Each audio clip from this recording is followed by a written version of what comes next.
barang siapa yang hatinya masih gelap terhadap Allah, wis di dunia nggak iso selamat. Ruhaniyai sing nggak iso selamat, Pak. Nggak bisa selamat.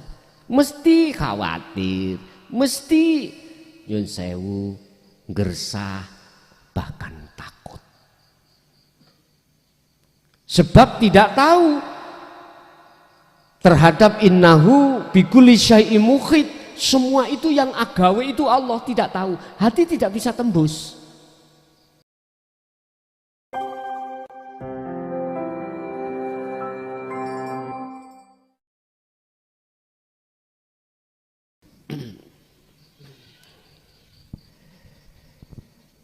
Bapak Ibu hadirin jamaah rahimakumullah. Jadi Gusti Allah itu tidak ngawur milih kawulane, iku gak ngawur. Yang dikasih cahaya makrifat iki Allah gak ngawur. Artinya Gusti Allah itu hanya memberikan cahaya makrifat itu hamba yang dikehendaki saja.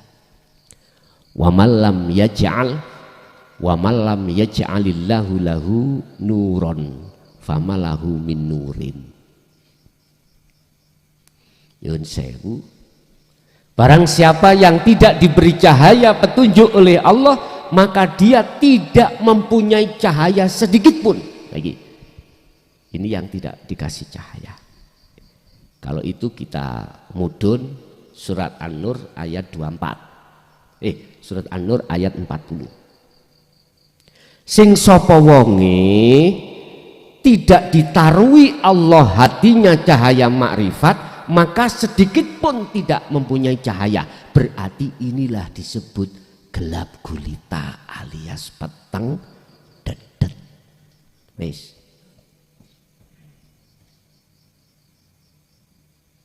Sebab apa dia?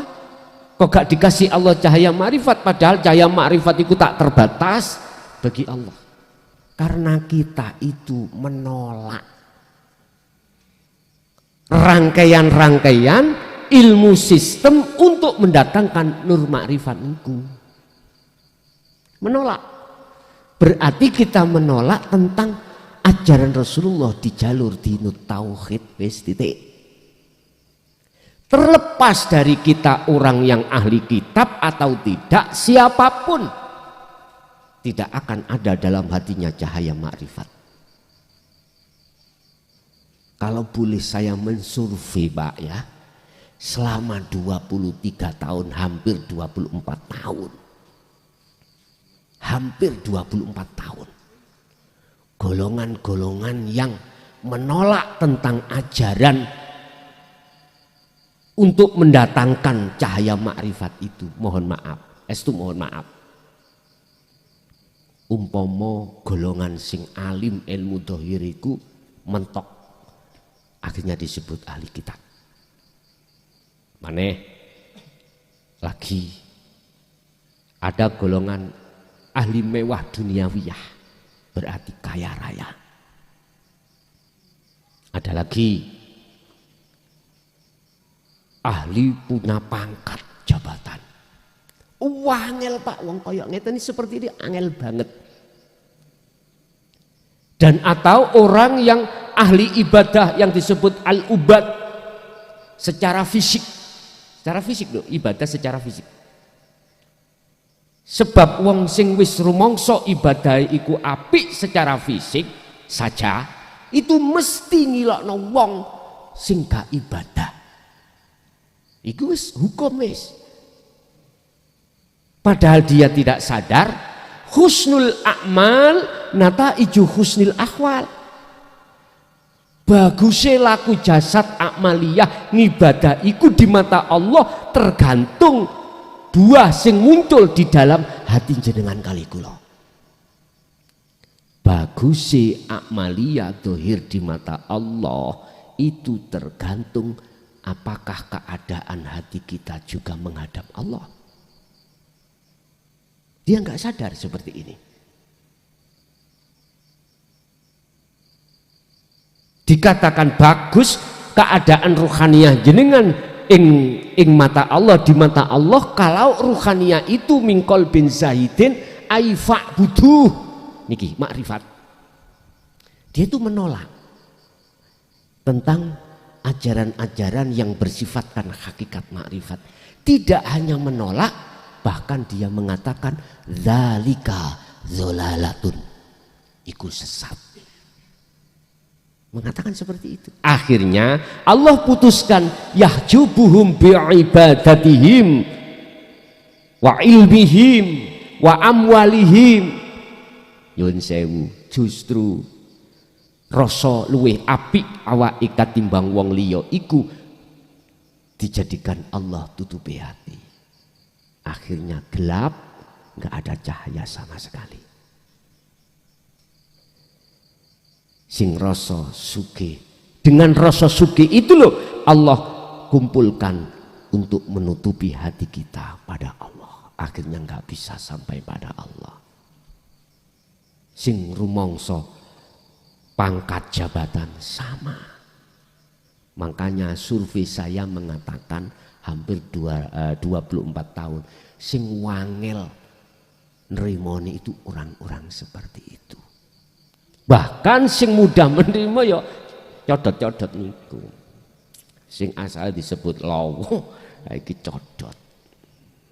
Iya, artinya menengah ke bawah.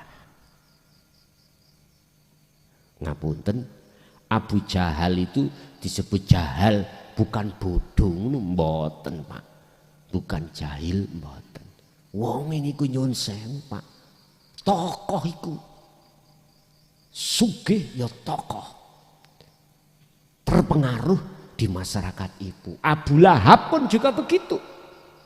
Tokoh-tokoh. Ternyata ketika saat kita selidiki ya. Selidiki itu pengikut Rasulullah itu golongan menengah ke bawah. Ya wong kiri-kiri itu Pak ya. Sama tidak jauh dengan kita itu. Ini miturut sensus saya loh ya. Ternyata yang bisa menerima itu golongan-golongan syariat gak pate api. Tapi jangan dipukul rata loh Pak ya. Jangan. Ada istisna tadi, dikecualikan. Sebab itu ukurannya dengan hidayah. Bil huda wa dinil haq. Dinul haq itu akan meng-welcome kita bersamaan dengan hidayah. Getuwa ya apa kula oleh nyampeake, tapi tidak disertai hidayah oleh Allah dan tidak diterima dalam hati, seperti saya mengukir di atas air. Mari gambar udut ngono ya langsung hilang udute. Tahu udut Pak? Sepeda motor. Udut dhisik lah udut. Oh, teng mriki uduk. Nek uduk prasaku ya nasi uduk.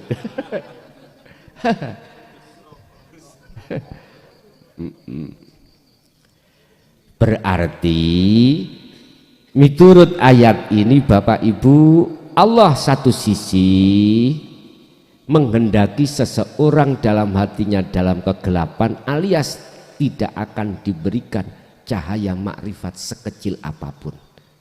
Jikalau tidak maka gelap selama-lamanya. Mengapa Allah menghendaki hal yang seperti ini? Karena hukum sebab akibat kita menolak ajaran dinul haq. Titik. Satu sisi Allah menghendaki terhadap hambanya cahaya makrifat nurun ala nurin yahdillahu linurihi mayyasha. Allah menghendaki cahaya makrifat itu pada hamba yang dikehendaki untuk memadangkan, menyinari jagatnya hati yang tadinya kita gelap, dikarenakan kita itu yastami'unal qaula wa yattabi'una ahsan. Ringkese mau menerima ajaran Rasulullah di jalur dinul haq. Wis titik. Berarti sirul asrar itu hanya bisa hanya kita ketemukan di dalam fase hakikat untuk menuju ma'rifat. Di dalam syariat dan thariqah itu tidak ada karena bukan kapasitas.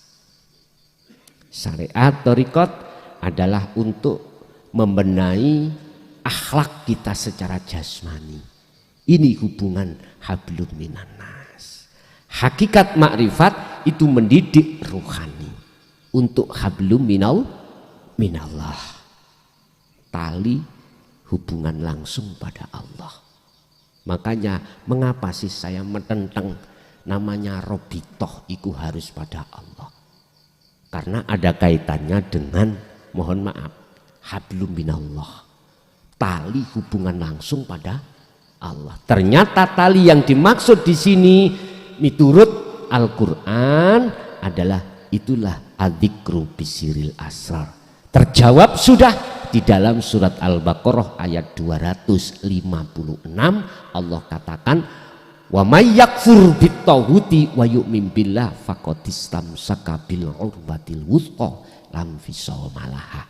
Bagi orang-orang yang sudah menerima dinul haq dan sudah menerima zikir rasa atau zikir sirul asrar, maka yakfur bittaghut, ketika dia melakukan dan mengasah zikir tersebut, mereka disebut orang yang meninggalkan iman selain Allah. Habis itu wa yu'min billah, maka benarlah imannya hanya pada Allah. Tali ini jaga, jangan sampai putus. Artinya para codot-codot lah yang yadhkurunallaha qiyaman wa qu'udan wa ala junubihim. Justru di belakang codot itu ada satu keistimewaan di mata Allah yang disebut ala inna auliya Allah la khaufun alaihim walahum yahzanun. Justru codot iku gak wedi walaupun gelap atine, gelap jagate iki mang.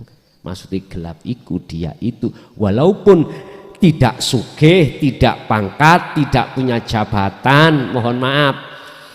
Jenengan kali kula itu orang yang tidak berilmu di mata masyarakat, dia nggak ada rasa takut. Karena Allahu waliyul ladina amanu, karena imam sampean, penolong sampean itu hanyalah Allah.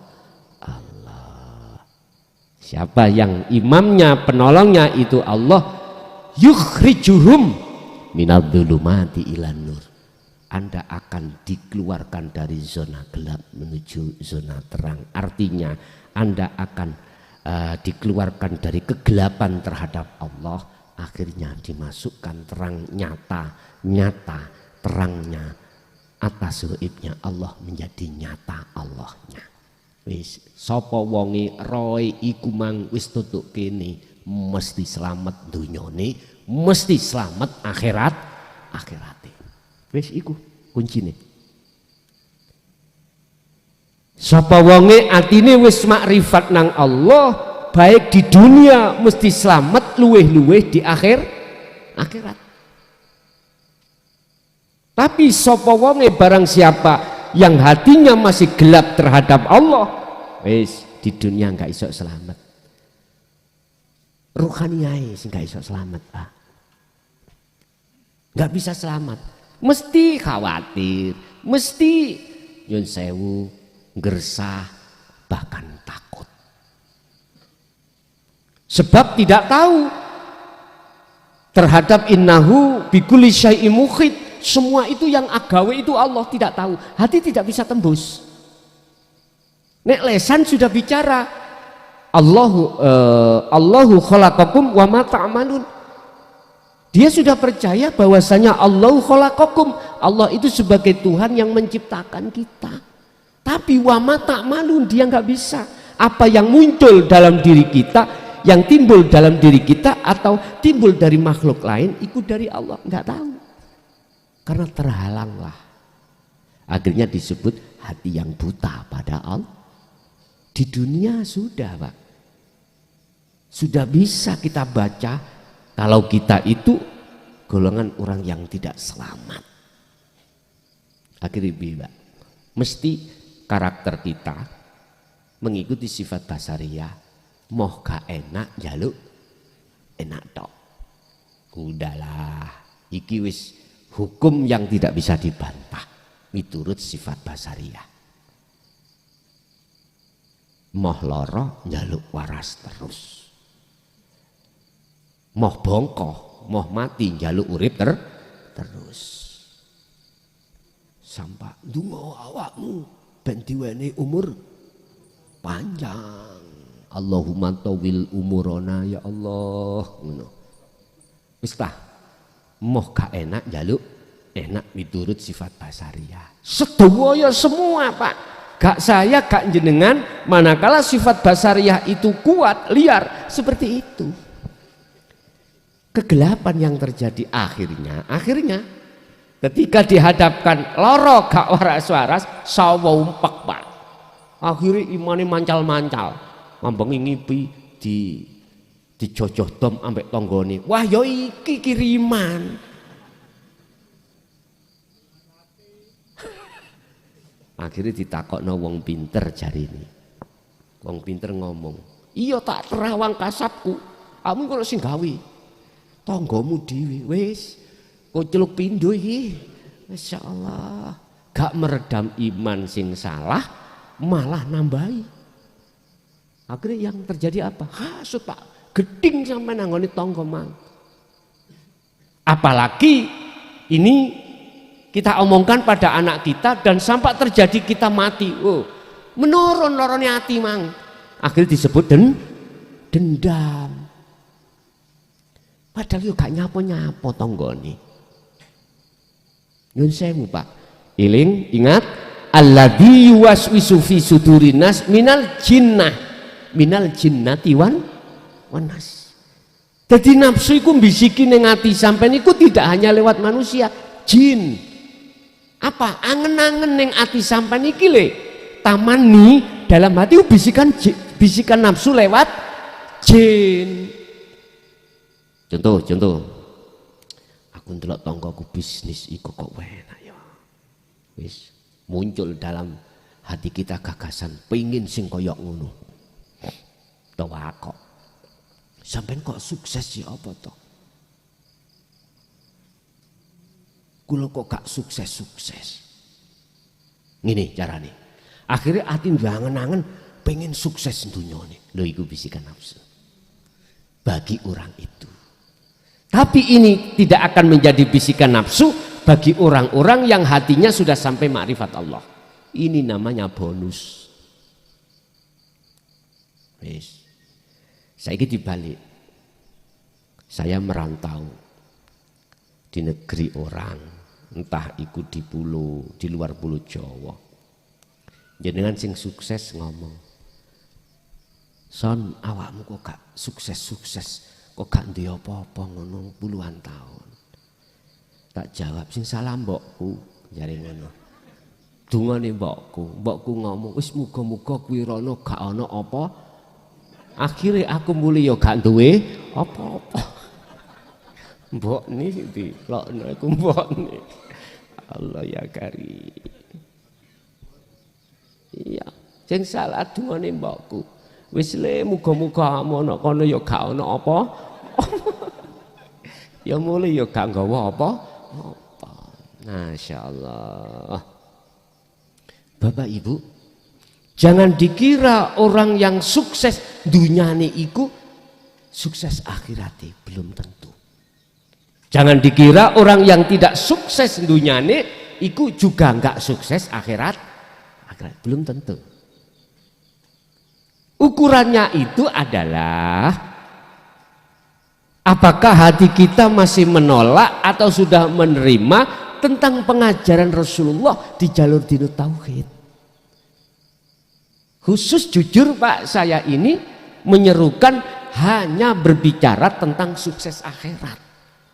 Sing sapa wonge sukses akhirate mesti dunyane kekatrol. Tahu kekatrol ya? Yang sukses akhirate. Artinya apa? Ketika ruhaniyah jenengan dihadapkan ketidaksuksesan dunya, iku hati jenengan gak ada rasa khawatir. Gak ada rasa gelisah karena sibuk hati jenengan iki melihat hidup itu. Karena jenengan selalu gembul renteng di rumah Allah. Cara bahasa Nabi Adam sudah kembali kepada negeri asal yaitu surga. Fatalaqa Adamu mir rabbihi kalimatin fataba alaih. Adam akan bisa kembali ke negeri asal yaitu surga, yaitu musyahadah. Satu syaratnya, Adam wajib menerima kalimat. Artinya Bapak Ibu, maksud kalimat jenengan iki wajib menerima isi di dalam Al-Qur'anul Qadim. Artinya jenengan harus masuk di dalam hakikat makrifat. Titik, sudah. Nek jenengan orang dangdang, aku tanya, sisa umur jenengan karipiro yo gak ono sing ngerti. Qad khasiral ladina kadzabu biliqa'illah. Sungguh sengsaralah bagi satu hamba tatkala di dunia sisa umur ini tidak dijadikan sebagai waktu yang terpenting untuk bertemu Allah, alias kita masih tetap mendustakan bertemu terhadap Allah, maka sengsaralah kita. Tapi kebalikannya, qad aflahal mu'minuna alladzina hum fi sholatihim khashi'un.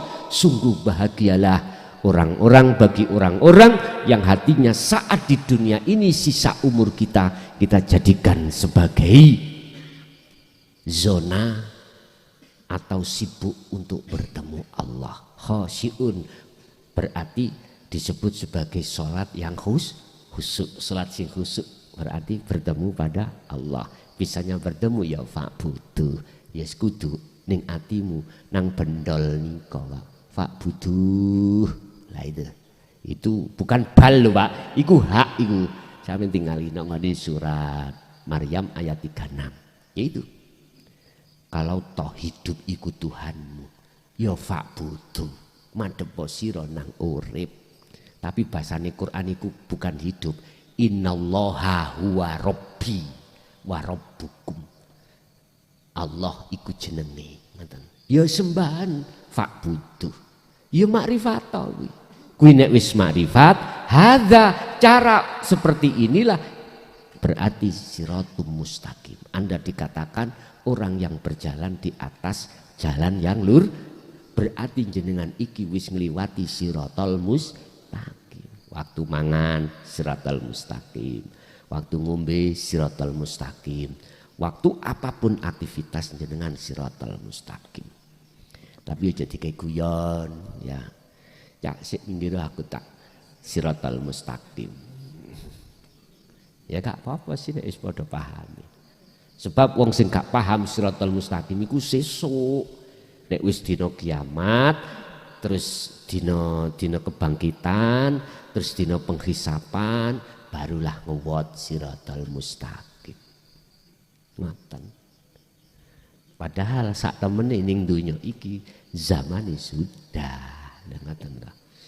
Bon, Bapak Ibu hadirin jamaah rahimakumullah. Jadi Allah mengendaki mereka yang tidak dikasih cahaya sedikit pun makrifat jadinya gelap, akhirnya dia itu sudah ngawur ning dunya luwih-luwih ning akhirati. Sebab apa?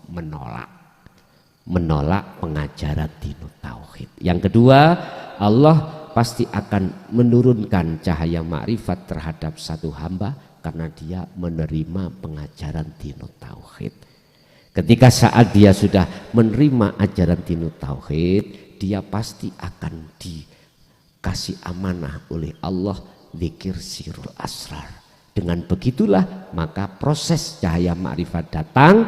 Habis itu dikatakan yaiki sambungi roh menyang urip ya ono kono. Paham Pak nggih? Nggih jenengan sing ngrungokno iki sing wis condong aku yakin wis kari ngempakno tok, sing gak condong mesti protes ya ta. Wis terserah jenengan, cuman saja sifat saya sesuai dengan apa yang telah dikatakan oleh Allah. Saya ini balagum minkum. Tugas saya hanya menyampaikan saja. Urusan yang mengambil keputusan jenengan memilih yang mana Anda sendiri. Ini menurut proses. milih yang dikehendaki ada cahaya makrifat atau tidak, semua itu ada konsekuensinya masing-masing. Oke.